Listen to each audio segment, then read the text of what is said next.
1580. Let me also invite you right now to download our app at KBLA 1580. Download the app and listen to us live anywhere in the world, but only by downloading our app right now at KBLA 1580. Should you miss us any day in real time, check out the podcast of our program by going to the app, the website, Anchor, Spotify, Apple, so many places to get the podcast and listen at your leisure. Should you miss us any day in real time, but I am delighted to have you along live with us today for the next 3 hours.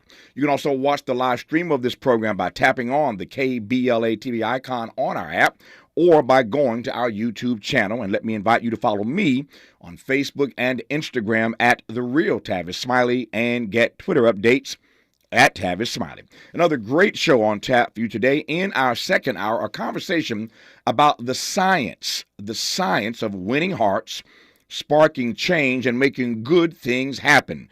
Dr. Zoe Chance of Yale University will talk to us about transformative strategies for harnessing influence ethically, moving past common misconceptions, cultivating charisma, and negotiating creativity. She is the most sought-after professor at Yale.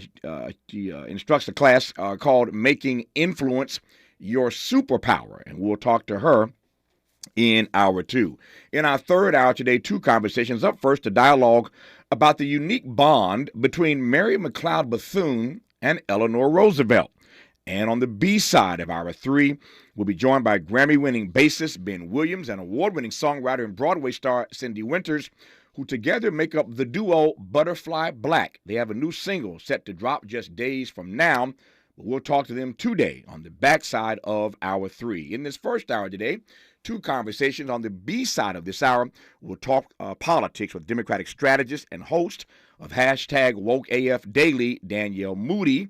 That said, we begin today's show in conversation with LA Times columnist Erika Smith, who is live in downtown LA at the courthouse right now, awaiting a high-stakes hearing on two motions brought by Mark Ridley Thomas's legal team, one motion for acquittal and one for a new trial. We'll tell you all about that in a moment. But first, this. Last Wednesday on this program, we had a conversation with LA City Council President Paul Krekorian, who was a guest to discuss the curious case of LA City Councilman Curren Price, who has been charged, as you know, with embezzlement and perjury. We covered a lot in that conversation about the bizarre allegations against Curren Price. If you missed that dialogue, I encourage you to check out the podcast of that spirited conversation. But during our talk last Wednesday, I asked Mr. Krekorian what he expected to happen on Friday, 48 hours after his appearance on this program, where the Curren Price matter was on the docket for council members to consider his fate. Here is what Mr. Krekorian had to say. Let me ask one other question, then I'll get to some more specifics here that I want to interrogate you on if I can. Sure. What's on the Friday schedule? Is there something happening this Friday in council regarding this matter? Yes. So both of our motions, both the motion that I introduced and Mr. Harris Dawson's motion, will be heard by the Rules Committee on Friday. The Rules Committee consists of me, Mr. Harris Dawson, and Councilmember Soto Martinez, who I appointed to that committee actually to replace Mr. Price. So we will be considering those two motions and deciding whether to proceed with either of them, and if so, under what circumstances. And then the Rules Committee will make their recommendation to the full council, and the council will have the opportunity to vote. Well, as it turns out, after more than 30 minutes of impassioned testimony from members of the community last Friday, the Rules Committee, in fact, took no action against Councilman Price, halting his potential suspension until late August, the 25th of August to be exact. I hasten to my conversation with Erika Smith from the LA Times to get her reaction to this, but please allow me just one point for your consideration before we commence that conversation. The general consensus in the news media, the news coverage of what did not happen to Curren Price on Friday, is that the committee's more cautious approach in this Price matter is a reaction to its mishandling of the suspension against former Councilman Mark Ridley Thomas, which sparked multiple legal challenges. That the council is now more sober and more wise. Okay, y'all, let's keep it real. This is not altruism. The people spoke up during the MRT case, and the council got its clock cleaned. That's what happened. You and I both know that the LA City Council would have sent Curren Price, another black man, right on up the river Friday afternoon had we not fought in the MRT case for fundamental fairness, due process, and presumption of innocence. They would have taken his seat, his salary, his pension, and his health care just like they did with MRT. Some folk disagree with my advocacy around the MRT matter, and that's okay. We don't have to always agree on everything.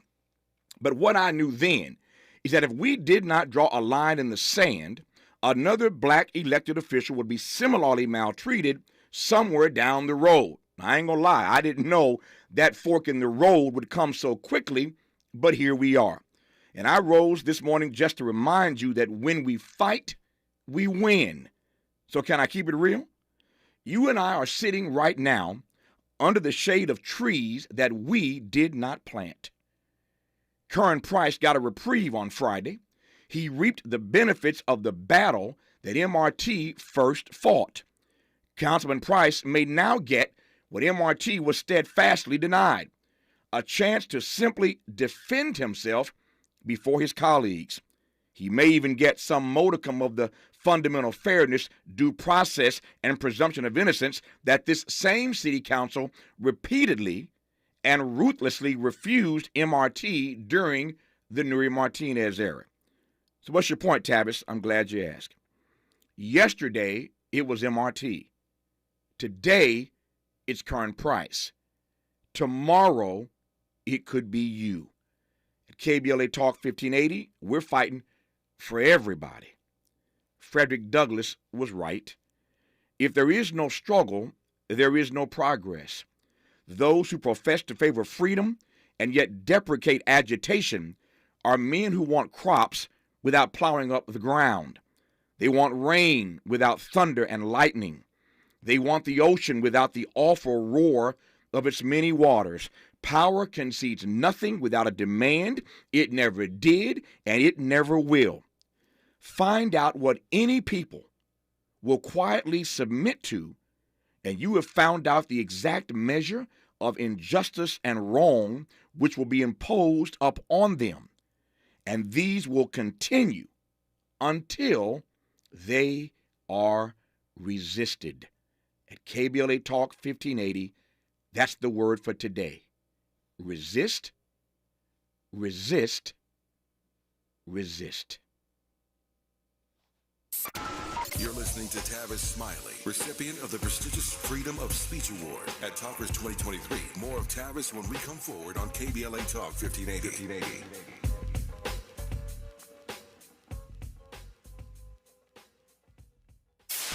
KBLA Talk 1580. We've got a lot to talk about. Maisha Cairo here with a quick recap from my time at JP Morgan Chase's Advancing Black Wealth Tour.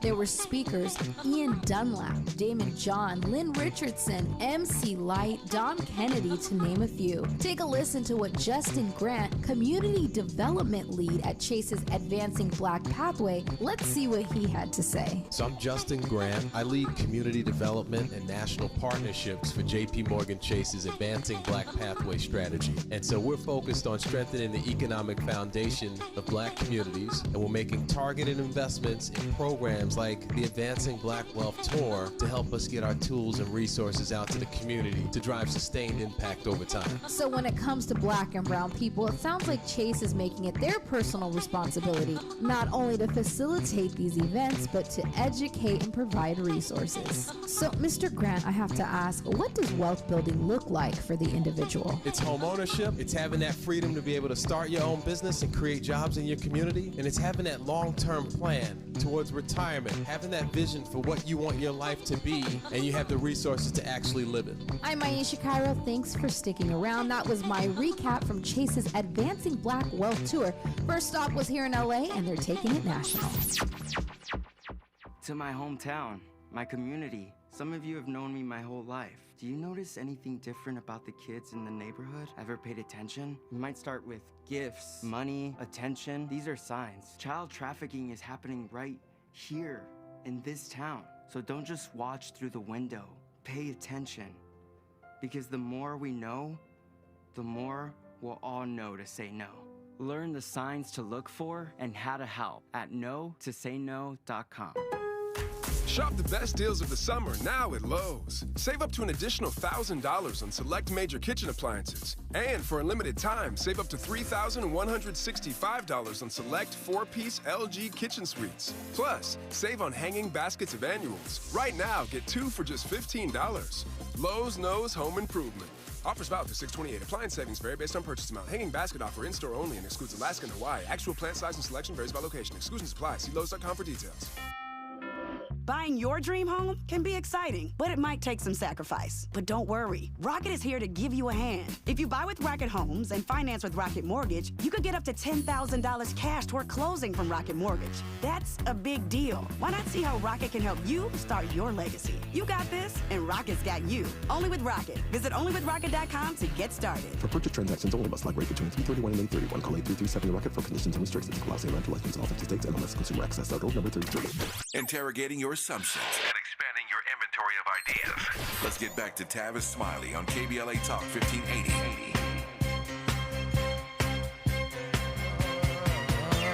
My first, my last, my everything, and the answer to all my dreams. You're my sun, my moon, my guiding star, my kind of wonderful. That's what you are. I know there's only one like you. There's no way they could have made two. You're all I'm living for. Your love I'll keep forevermore. You're the first, you're the last, my everything. I'm Tavis Smiley. This is KBLA Talk 1580. Our phone number, 1-800-920-1580, 1-800-920-1580. The music of Barry White, the maestro. June continues, and so does Black Music Month. And as is the case every day around here during Black Music Month, we pick an artist of the day, and we play the best of their stuff all 3 hours of our program. Today, that artist is Barry White. Our conversation now commences with Erika D. Smith, columnist for the LA Times, who I'm delighted to have back on this program. Erika, how are you today? I'm good. Thanks for having me on. Good to have you on. We've got a few minutes here between now and the bottom of the hour. I want to talk about Curren Price. I want to talk about MRT. I think I want to do Curren Price first. I know you're downtown at the courthouse awaiting the start of this hearing where these two motions, Rule 29 and Rule 33, which I'll explain in a moment, are going to be argued before this judge in the case of one Mark Ridley Thomas v. USA, or USA v. Mark Ridley Thomas. But let me start with the Curren Price thing. I saw the piece you wrote last week, a week or so ago after all this went down. Friday, as you well know, we thought there might be some action in the Rules Committee, but they pushed it down the road until the end of August. What's your read on what did or did not happen on Friday, and why that did or did not happen on Friday? Yeah, I mean, when this whole thing first happened, I really thought that they were going to move to suspend him as quickly as possible. It's what they've done in the past with other city council members. But I do think that the case involving Mark Ridley Thomas really had an effect. I mean, we saw over time, we saw his district not having a voting representative, not having a voting representative, the various different lawsuits that went on involving that, the whole issue over whether or not the city had the right to suspend Ridley Thomas's pay. And so I think that the council really didn't want to see a repeat of that. And I think that with a district like Curren Price's district, which is one of the poorest in the city, one of the most underrepresented, I don't think they wanted the optics of that. And I do think that's why they pushed it off until the end of August. Mm-hmm. Do you think that means that Curren Price is going to get ultimately an opportunity to defend himself rather in front of his colleagues, an opportunity that MRT was denied? I mean, I do think it'll be interesting how it plays out. I mean, I think that if this is a case that over time, if people become a little bit less interested in, or if more details come out and the public becomes more sympathetic towards Councilmember Price, and we already saw that, right, with people coming into the council and defending him and talking about his legacy and his work. So if there's more of that, I think that maybe he will have an opportunity to defend himself in the court before he comes to the council. or they could decide in August, depending on how things happen, they go ahead and suspend him and say that, we gave you a time to really talk to the constituents and see what they want. So I think it's a toss-up, but I do think he has more of a shot, I think, at staying on the council than Ridley Thomas and some of the other council members who have been indicted for various different issues. Yeah, so I mentioned Erika D. Smith is downtown at the courthouse, and you hear the background noise, which we're trying to work our way around.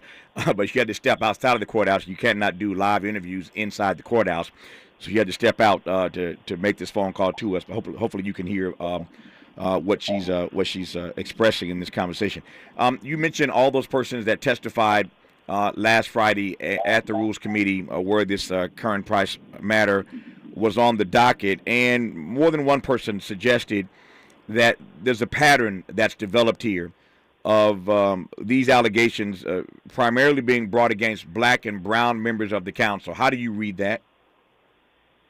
I've heard that from quite a few people, that there's a concern that prosecutors are going after black and brown members.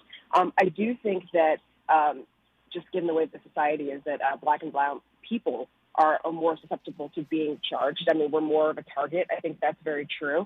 But whether it's just black people, I think we have to remember that, Jose Huizar and Mitch Englinger were, targeted in the past. This is also a prosecution that's not coming from the federal level. It's also coming from, LA County's prosecutor, who not 6 months ago we were celebrating as being with the blacks related to that racist audio leak. So, I mean, I do think there is a lot of speculation around that. Whether that's true or not, who knows? Yeah. To your point about that infamous audio tape where these Latino leaders were suggesting that Gascon is with the blacks. That phrase comes from the audio tape, that he's with the blacks. How does one juxtapose, to your point, that these are not federal charges? They're charges brought by DA George Gascon against an African-American member of the council. This has gone on for 5 years, and all of a sudden, out of nowhere, we know they were looking at Curren Price again 5 years ago. Out of nowhere, after the MRT case, these charges are brought. But to your point, again, back to the audio tape, we thought Gascon, or they certainly thought Gascon was with the blacks, but he's prosecuting, he's going after Curren Price. How do you juxtapose those two things? Well, it'll be interesting to see where these charges go and whether or not, he's actually convicted on any charges, assuming it goes to trial. But the speculation that I've heard the most often is that, the theory that George Gascon is, running for re-election, wants to up his chops on corruption charges and going after somebody like Curren Price is a way to do that. Again, that's the speculation. We don't know if that's true or not. We'll have to see what happens in a court of law. Yeah. There are a lot of people echoing that sentiment, that there's some politics involved here, and that the timing of this could not be more propitious for a DA running for re-election who's going to be in a tough fight. I think I say that, and I think you probably feel similarly. I can't imagine anybody who's watching the politics in this DA's race, how he got there in the first place, the recall effort that failed, what he's going to be up against in the re-election campaign. My sense is this is going to be one of the toughest races that we've seen in a long time. Oh, absolutely. I mean, I think that we saw that in San Francisco with Jason Boudin, getting, ousted in the recall. I think Gascon has just as many enemies for his progressive politics and policies. He's got people in his own office that are running against him. I mean, I think it's going to be the race to watch. I guess one of the races, but one of the main races to watch in LA County. So he's got a tough fight for sure. Yeah. I offered a commentary moments ago, and I want to just get your temperature on one particular thing that I said, and we may or not agree on this. But my sense is, as I opined moments ago, that it's not just that the council doesn't want to repeat the mistakes it made before in the MRT case. My sense is that they heard everyday people, not just in that committee room on Friday, but they saw the way that process played out. They saw that folk were not happy about it. They recognized there was serious conversation about how, on the one hand, and Krekorian and I, the president, discussed this on this program last week, it's difficult to explain on the one hand how you are for the presumption of innocence, but you move even before arraignment to suspend a member. It seems to me that in this instance they have heard from the people. I could be wrong, I could be right. What's your read on that? No, I definitely think that had an impact. I mean, I think, just standing here in the federal courthouse downtown, I mean, there's a number of supporters that have come out from Mark Ridley Thomas.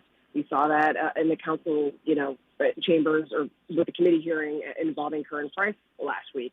I think that, one of the things that really came through, I think in part because Mark Ridley Thomas's case was so drawn out over so many months, that we saw constituents really getting frustrated with not having a voting member, not having somebody who's going to bring their wishes into City Hall, not having an advocate, just having a non-voting advocate for such a long time.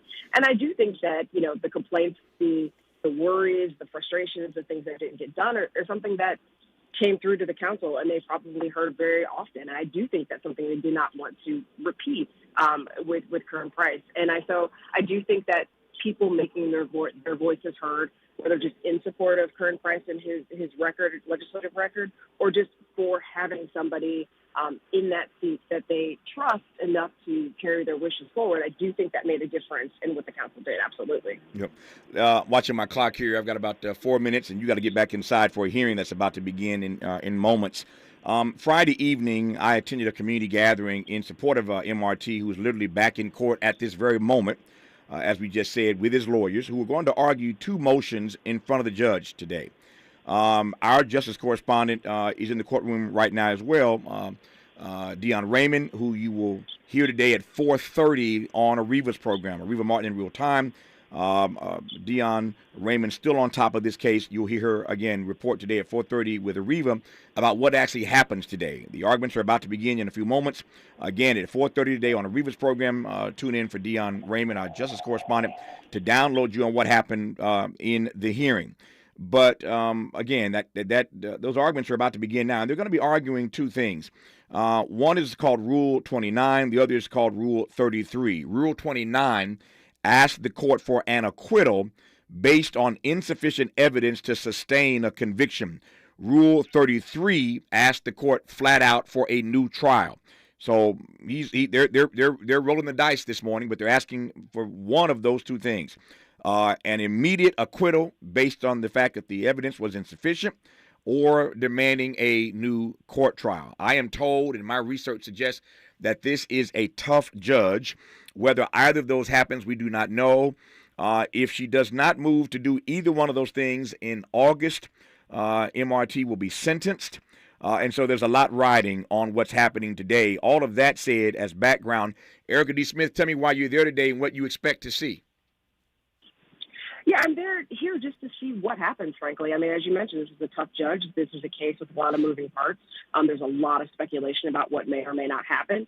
I want to see it for myself. I mean, I think, we can't have, as you said, no cell phones in the courtroom, no cameras in the courtroom. And so it would be just people telling me what happened. And as a reporter, as a journalist, so I'm a columnist, I like to be here to see what happens and really talk to the people that are here to support him. And there are quite a few people, and they keep trickling in. Yeah, I was going to say that. I heard from Dion early this morning. She texted me a couple times and told me that early this morning there were tons of folk already lined up to get in that courtroom, which is the case throughout MRT's trial.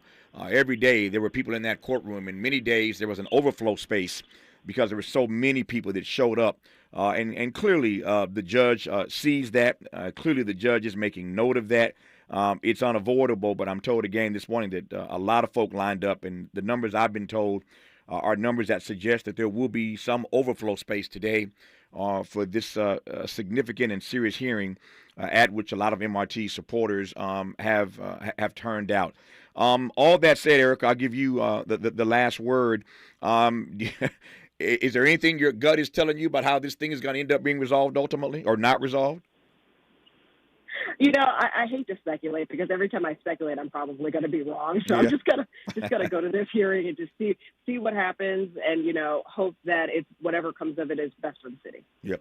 I take your point. Once again, in case you've just tuned in, MRT's lawyers are literally just moments from now set to take to the podium inside the courtroom in downtown L.A. to argue 2 motions, Rule 29, asking the court for an acquittal based on insufficient evidence to sustain a conviction, and Rule 33, asking the court for a new trial. Erika D. Smith from the L.A. Times is there, as is our correspondent, Dion Raymond, who you hear today once again at 4:30 on Ariva Martin in Real Time, only on KBLA Talk 1580. Erika, thanks for tuning in. For checking in. We're tuning in as well, but thanks for checking in. I appreciate it. I'll talk to you somewhere down the road. Thanks for your time. Okay, thank you. All right. More of Tavis Smiley after news, traffic, and sports now that you're caught up on that when we come forward on KBLA Talk 1580. Be sure to like and follow Tavis Smiley at The Real Tavis Smiley and get Twitter updates at Tavis Smiley. The conversation continues when we come forward. I'm Mike Moore. Here's the latest from the Black Information Network. In Ohio, hundreds of people from the Akron area are traveling to Washington, D.C. today to march for justice for African-American Jayland Walker. Tomorrow will be the one-year anniversary of the death of Walker, who was fatally shot more than 40 times by officers following a traffic stop last year. That rally will be held outside of the Department of Justice building in D.C. tomorrow. In Pennsylvania, the sentencing phase in the Tree of Life synagogue shooting trial is set to begin today in Pittsburgh. Robert Bowers was found guilty earlier this month on 63 charges in the 2018 mass shooting that killed 11 worshipers. In the first part of the sentencing phase, the jury will determine if the defendant is eligible for the death penalty. And that's the latest. I'm Mike Moore from your 24/7 news source, the Black Information Network and BINnews.com. Hey, DQ fans, the new Oreo Brookie Blizzard treat is here. That's a delectable combination of Brookie and Oreo cookie pieces blended together in world-famous soft serve. You get all that in just one treat, and that treat is waiting for you only at participating DQ locations. Happy taste good. This is the KBLA Sports Minute with Ray Richardson. The Dodgers saw their 4-game winning streak come to an end Sunday with a 1-run loss to Houston in 11 innings. Dodgers first baseman Freddie Freeman doubled in the 6th to get his 2,000th hit. The 14-year veteran is one of 6 active players in the 2,000 hit club. LeBron James has been nominated for another ESPY award. He's in the category for Best Record-Breaking Performance. LeBron scored 38 points on February 8th en route to passing Kareem for the NBA's all-time scoring record. The ESPYs will be televised live on July 12th. LeBron has won 15 ESPYs during his 20-year career. The Lakers and Clippers are sending their rookies and free agents to Las Vegas to compete in the NBA Summer Pro League. The Summer League is July 7th through the 17th. No debates, no speculation, just the info you need. That's your KBLA Sports Minute. I'm Ray Richardson. More news, opinions, and conversation when we come forward on KBLA Talk 1580. We've got a lot to talk about. Hi, we're Tasha, Kill, and Euro from KBLA's Lyric Lounge. Check us out every Saturday from 4 p.m. to 5 p.m. and every Sunday from 6 p.m. to 7 p.m. Tune in as we break down some of your favorite song lyrics from all genres of music. From gospel to pop and hip-hop to rock and everything else in between, we cover it all. So come hang out in the Lyric Lounge with Tasha, Teal, and Euro every Saturday afternoon at 4 p.m. and every Sunday at 6 p.m. Let the music play. Unapologetically progressive. KBLA Talk 1580. We've got your black.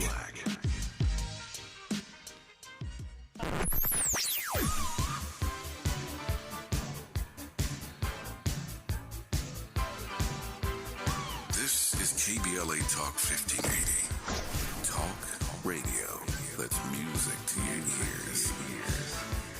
We're unapologetically progressive. KBLA Talk 1580. Do you have heart failure and often hear, "Those stomach issues ruined your birthday"? "You're too tired to play catch, Grandpa." Sweetie, you haven't touched your tools since the carpal tunnel syndrome diagnosis. If these seemingly unrelated symptoms sound familiar, talk to your cardiologist and ask about transthyretin amyloid cardiomyopathy, or ATTR-CM, a rare and underdiagnosed disease that gets worse over time. Learn more at connecttoyourheart.com. That's connecttoyourheart.com. Sponsored by Pfizer. This is Joe Cordell of Cordell & Cordell. Men, you fought hard for the role that you play in your children's lives. This Father's Day, Cordell & Cordell celebrates you the entire month of June. Join us every Friday for our live webinar series, Father's Fridays. There you'll receive much useful information from our panel of speakers. To register, go to CordellCordell.com/Father's Day. 1455 Frazee Road, Suite 1050, San Diego, California, 92108. CordellCordell.com. Hey, did you know nacho fries are back at Taco Bell? But they're not going to hang around forever, so don't wait. Or you might miss out on these hot, crisp fries covered in all those bold Mexican spices with delicious nacho cheese sauce. Or wait and just settle for flavorless fries. Regular, bland, spiceless, flavorless, flimsy, non-nacho fries. just an absolute bummer of a fry. Nacho fries are back. Get them today, only at Taco Bell. At participating U.S. Taco Bell locations for a limited time only while supplies last. Contact local store for hours and participation with fare. King C. Gillette is the modern man's answer to their facial hair.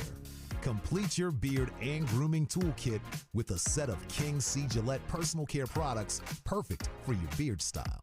Their beard and face wash gently cleanses to leave your skin and hair feeling soft and smooth.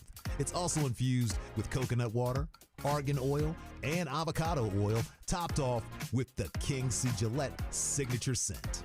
Master your style with King C. Gillette. I switched to Boost Mobile and got a free Samsung Galaxy A23 5G phone. Want to know the best part? It was free? Nope. The fact that it's on America's largest 5G networks? Nope. It's the ding. Oh yeah, love the ding. Right? It's all about the ding. It's the dingarooski, the dingaroner, the ring-a-ding-ding. Unleash your power to save with Boost. Get a free Samsung Galaxy A23 5G phone when you switch. Boost Mobile. Unleash your power. And the ding. Limited time offer. New customers only. Available on select networks. 5G not available everywhere. One device per line. Tax excluded. Additional restrictions apply. See your local Boost Mobile store for details. We're not for everybody, but we're for everybody. You're listening to KBLA Talk 1580. Baby, it's really amazing what I go through without you. You know, sometimes I find myself counting the hours, the minutes, the seconds, the moments. Darling, please, don't make me wait too long. I wanna love you, babe. Can't you see? It's only you I want, and you I It's the best of Barry White, all 3 hours of our program today, because June, as you well know, is Black Music Month. And every day during this month, we are playing the best of an iconic artist, all 3 hours of our program. And today, it's the maestro, Barry White. We bring to the microphone now Danielle Moodie, who's a Democratic strategist, political analyst, writer, and host of #WokeAF Daily, who joins us now to talk about a few trending political topics. A lot of news to unpack in the few moments that we have. Danielle, good to have you back. How are you today? I'm very good. How are you? If I complained, I'd be an ingrate. I am doing well, and I'm glad to have you here on this first day of the week to jump into the politics that always seem to be brewing over the weekend. Always a lot to get to when I get in here Monday morning. Let me start with this. There's a brand new poll out this morning. Actually came out late yesterday, but everybody's talking about it this morning. A new CNN poll that finds, and I guess on the one end, I'm not really surprised, that while these primaries are in full effect, they're in full swing. Joe Biden, of course, the overwhelming favorite to win the Democratic nomination. Never mind Bobby Kennedy Jr. running against him, or Marianne Williamson running against him, or Cornel West running as independent. The data suggests that the president is still, at the moment, the overwhelming favorite to win the Democratic nomination, of course. And President Donald Trump still, at the moment, I say at the moment, remains the clear front runner for the Republican nod, his legal drama notwithstanding. What this poll finds, though, is that a historic number, bigger than ever polled, a historic number of Americans don't want either one of them to run for president again, much less a rematch between the two. Are you at all surprised by the data? No, I'm not actually. I think that Americans, by and large, are exhausted. It's unfortunate because President Biden has done an extraordinary job over the last 2.5 years of getting this country out of the sewer, which the Trump administration put us in. And I think that with regard to getting out COVID relief, with regard to rolling out vaccines, with passing an infrastructure bill, with getting our debt down, with getting the oil, gas prices down. There has been a ton of work that this administration has done, but because of the circus that is Donald Trump, when you see those two names together, all you have is exhaustion that we are still dealing with of the 2020 election cycle and of the fact that Donald Trump still believes that he won that election, right? So that matchup leaves a very bad taste, I think, in people's mouths, regardless of what it is that this president, currently President Biden, has been able to do to undo all of the terrible policies that Trump put in place. I've asked this question of others, but not of you. So let me ask you: why do you think then that the president does not get the credit that he deserves for what he has done, stewarding the economy, bringing the nation back from the brink? Many people thought that some of the damage that Donald Trump did to the republic was irreparable. He had to inherit all of that, not just domestically, but globally. And again, I think to your point, he's done an admirable job given what he was handed, and yet he doesn't seem ever in these polls to get the credit. Why do you think that is? Because, if it bleeds, it leads, Tavis. That's what we know in this business, right? So bad news is going to be what carries the ratings, right? And the ratings matter for the advertising dollars and for the shareholders and the CEOs in their pockets. So giving, for instance, President Biden a full town hall on CNN to talk about all of his accomplishments, given the fact that he inherited a pandemic, a racial divide, animus, heightened domestic terrorism, all of these things. You think that CNN or any other outlet is giving President Biden, they roll out the red carpet in the way that they give to Donald Trump? No, right? But it would be worth it for them to have one-on-one conversations and do a media blitz around all of the things that President Biden has been able to dig this country out of, right? Put us back in good graces with our allies who began to see Donald Trump cozying up with Putin and Kim Jong-un, get us back on the Paris Accord agreement, get us back involved in actually furthering democracy. But the media is not going to use that opportunity to show good, because for them, that's not where the ratings and the money lies, or their interest for that matter. Yep. Let me tell you what scares me about these numbers. I see polling data all the time, as do you, and I watch it, I look at it, and I take it for what it is. They're polls. We're still months away from actual election day. And so these things will change like the wind. They'll move like the wind between now and election day. But I tell you what scares about this in a moment. Let me first share with you and the audience that the only election for which there is data in the history of this republic where both candidates were disliked by more Americans than liked on election day. They were more disliked than liked on election day. The only race that comes close to this is the race between Hillary Clinton and Donald Trump. Yep. Their numbers, their disapproval numbers, their likability numbers were in the toilet. Nobody liked Hillary, apparently, and nobody liked Donald Trump. So they were, until this potential race, they were the most disliked by Americans on election day. Now the data tell us that Trump and Biden have moved past Trump and Clinton, and they are more disliked by Americans than at any point in our history when we were headed toward the polls for election day, of course, in 2024. Now, back to my point about why this scares me so much. What scares me about this so much, these two old white men, respectfully, who may represent both of their parties in this next matchup, is that if these numbers hold up, my sense is that there's going to be a turnout that's lower than usual for a presidential race. And you already know where I'm going here, Danielle. If there is a turnout that is lower than usual in a presidential race, that plays to the Republicans. All the data suggests that when there is low turnout, the GOP tends to do better in those races. If Americans hate both of these guys, dislike both of these guys, and the turnout is low, there is more evidence that Donald Trump, again, all this legal drama notwithstanding, could eke his way out, could eke out a win and find his way back in the White House. That's what scares me, that the turnout may be low given the high dislike. That's my read. What's your take? My take is this, that the past two elections that we have seen have had some of the highest turnout, particularly for the younger generations, historically, right? We have to remember that 2020, people came out in a pandemic before we had vaccines and stood in lines, right? In those red states in order to cast their vote for Joe Biden.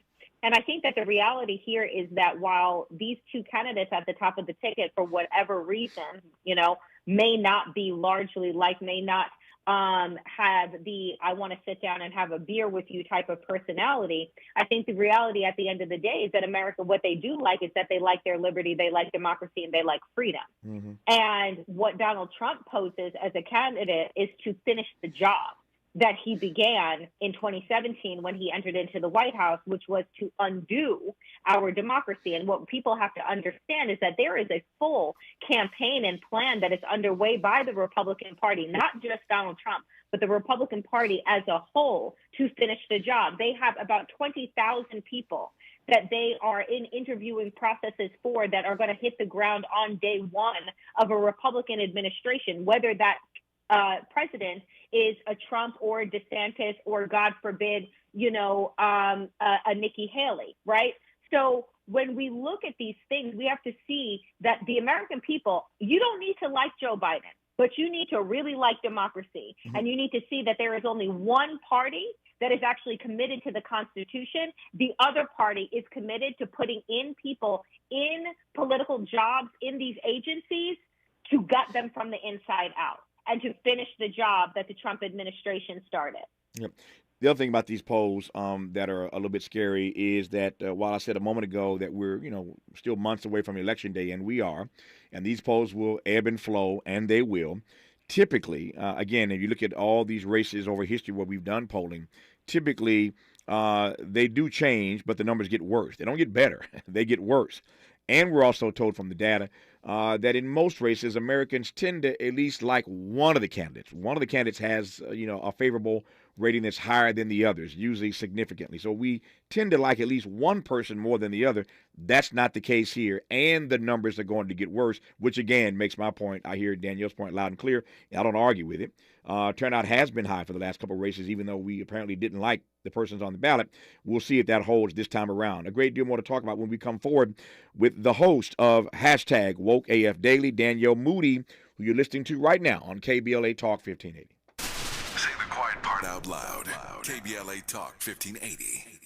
If you're a business owner or lead a nonprofit that's between 26 and 49 employees, please listen. Lendistry is proud to announce a new program whereby small businesses and nonprofits may qualify for reimbursement of COVID sick leave expenses incurred in 2021 or 2022. This program is administered by the California Office of the Small Business Advocate. Eligibility criteria apply and funding is limited. For more information, visit COVIDPaidSick.com. If you're a business owner or lead a nonprofit that has between 26 and 49 employees, please listen. Lendistry is proud to announce a new program whereby small businesses and nonprofits may qualify for reimbursement of COVID sick leave expenses incurred in 2021 or 2022. This program is administered by the California Office of the Small Business Advocate. For more information, visit COVIDPaidSick.com.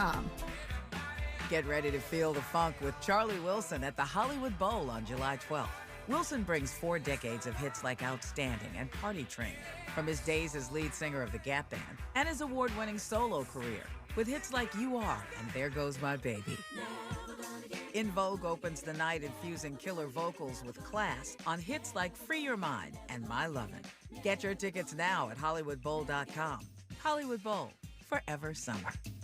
Listen up, America. It's Ice-T. Throughout my life, I've learned a few things, like keeping your word and staying true to your friends. Loyalty is everything. That's why I got a lot of love for CarShield. Did you know when you have a plan through CarShield, your price never goes up, your coverage never goes down, no matter how many claims you have? That's loyalty. CarShield keeps their promise to customers, and that means everything to a guy like me. Which is why you gotta call CarShield today. My plan through CarShield covers the cost of repairs of up to 5,000 parts of my ride. I'm talking repairs on big ticket items like transmission, engines, electronics, and computers. Not a lot of people in this world really do what they say they'll do, but CarShield is the real deal. Call my guys at CarShield today. Tell them I sent you. Call us for your free quick quote today. 800-306-8479. That's 800-306-8479. Again, 800-306-8479. Let's unpack a little bit more with Tavis Smiley. The conversation continues right now. It does indeed right now with Danielle Moodie, who's a political analyst, writer, Democratic strategist, and host of hashtag WokeAF Daily, who I'm pleased to have back on this program. We were talking moments ago about this new polling data that suggested most Americans don't like Donald Trump or Joe Biden. They don't want to see this rematch. Both of their favorable numbers are in the toilet. and we'll see what all that means in the months to come. Let me pivot from that now to another institution of government, talking about the presidency a moment ago, the executive branch. Let me move now to the judicial branch, and their numbers are as low, if not lower, than the executive branch numbers. People these days are just really annoyed by all the drama happening inside the U.S. Supreme Court. Justice Samuel Alito, days ago, wrote a piece trying to get out in front of a ProPublica story. ProPublica is the organization that broke the story about all the gifts and all the trips that Clarence Thomas was receiving from this billionaire Republican mega donor Harlan Crow. ProPublica was on the case of a story about another Republican billionaire mega donor named Paul Singer, who was good friends with Samuel Alito. So Clarence Thomas's boy is Crow. Samuel Alito's boy is Singer. Both of their boys, as I said, billionaires. But in the case of Samuel Alito, his friend, Mr. Singer, frequently has cases before the U.S. Supreme Court. And Mr. Alito, Justice Alito, tried to get out front of this, writing a piece in the Wall Street Journal, once again, defending his actions, saying that he did not have to support it. I discussed this a bit last week when this started to roll out, but more keeps coming out about it. And I guess the issue I want to raise with you, Danielle, to get your take on is the arrogance, the hubris, the ways in which both of these justices, Thomas and Alito, are digging in their heels about what they don't have to report. It's none of our business, et cetera, et cetera. John Roberts has refused to do anything about it as the Chief Justice, and it's undermining whatever confidence the American public still has in the judicial branch of government. It's alarming to me that they, again, of course, they have lifetime appointments, but they're digging in their heels as if we have no say-so about this, as if they don't owe us anything. They ain't got to report nothing. And we see the cozy relationship. We see Mr. Singer, again, connected to a number of cases heard in front of Alito, and we're supposed to act like, this is much ado about nothing. Talk to me about how you see this. I think that it's important for us, too, to kind of move away from referring to this as ethics violation. This is bribery, right? Like, this is actually what this is, right? When you look at Paul Singer and the fact that he didn't have one, not two, not three, not even five, Tavis, he had over 10 cases before the Supreme Court. Samuel Alito recused himself from none of them.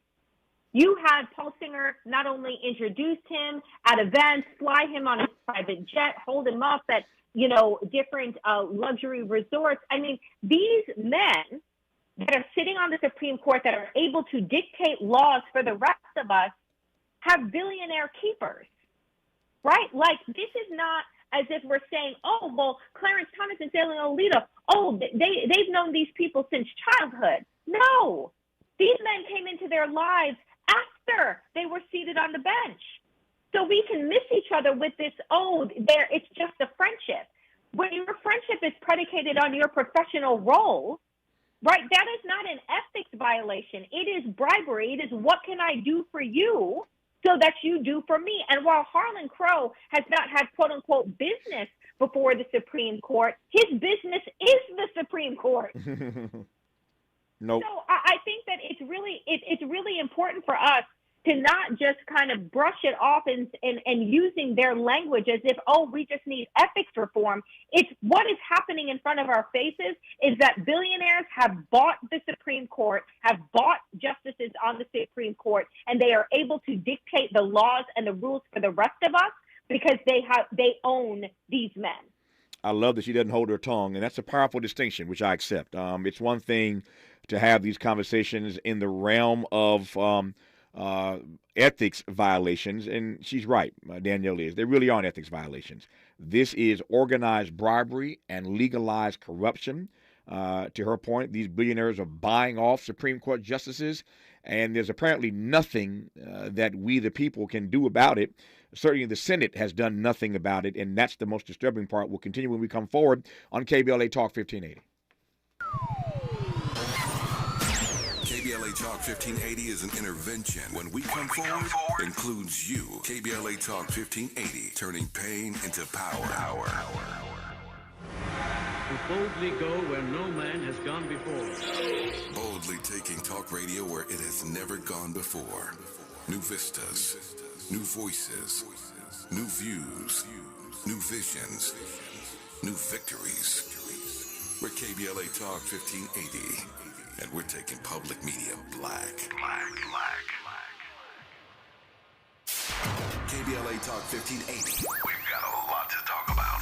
KBLA Talk 1580 joins you in standing for education as a right, not a privilege. Charles R. Drew University of Medicine and Science is a private, non-profit, community-founded, student-centered university committed to cultivating diverse health profession leaders who are dedicated to social justice and health equity for underserved populations. CDU does this through outstanding education, clinical service, and community engagement. Recently, Charles Drew University made history by opening only the 5th medical school at an historically black university.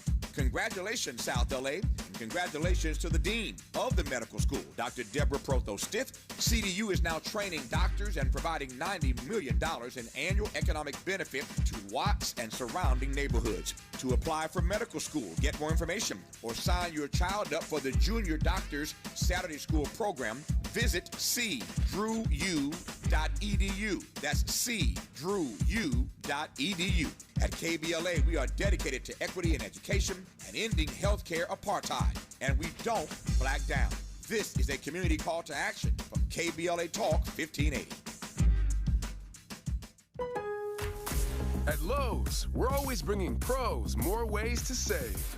Right now, save $100 when you buy the Flex 24-volt brushless impact driver kit for just $99. That's 50% off the original price. Plus, you'll also find Southwire Romex Simpul 250-foot wire for just $109. Lowe's knows savings. Lowe's knows pros. Valid through 7/20 while supplies last. Conversations that matter. You're listening to Tavis Smiley on KBLA Talk 1580. Danielle Moodie, it's one thing for the Chief Justice John Roberts to not do anything about these billionaires buying off members of his court.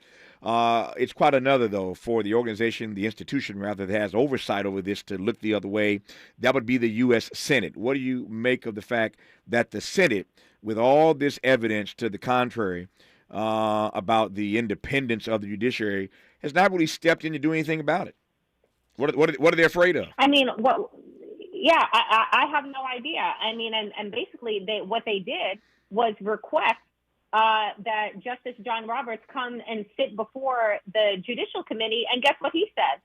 I'm good. He gave him the middle. He gave him the middle finger. Yeah, he gave him the middle finger. Yeah.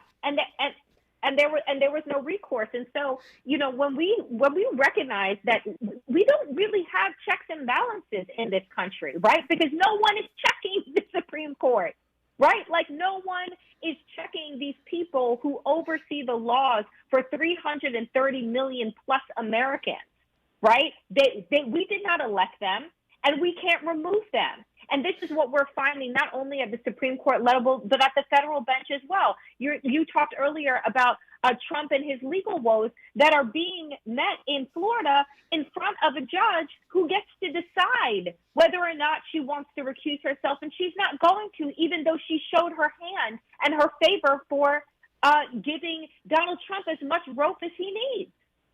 So I think that we are in a really precarious time in this country where we really need to ask ourselves about the sanctity of our democracy and what it's going to look like moving forward. Because where we are right now, from the outside looking in, if we were reading this headline, Tavis, in another country, we would be calling America a banana republic, and it would not be a joke. It would not be tongue-in-cheek. It would be like, look at their court system. That our court system and our government is what sets us aside and apart from autocracies and dictatorships and what have you. And what we are seeing is that we have a veil of democracy, a hint of democracy, but not the real thing. Point well taken. I got about 60 seconds here, tight 60. Your thoughts right quick on Attorney General Merrick Garland having to publicly push back on these GOP claims of bias in the Hunter Biden investigation. I mean, Garland has to grow a backbone because regardless of whether he does the right thing or not, he's playing politics. So if you decide to slow walk a case for an entire year because you don't want the perception to be that you're playing politics, you're playing politics by doing so. So Merrick Garland needs to do his job, regardless of what it is Republicans are going to say, because it ain't ever going to be good. Couldn't agree on that point anymore. Her name is Danielle Moodie. Love her. She's a political analyst, writer, Democratic strategist, and host of #WokeAF Daily. Danielle, good to have you back on. We'll do it again somewhere down the road. Have a great rest of your day. Thank you so much. You too. Thank you for your time. Hour 2 of Tavis Smiley. After news, traffic, and sports, you're listening to KBLA Talk 1580.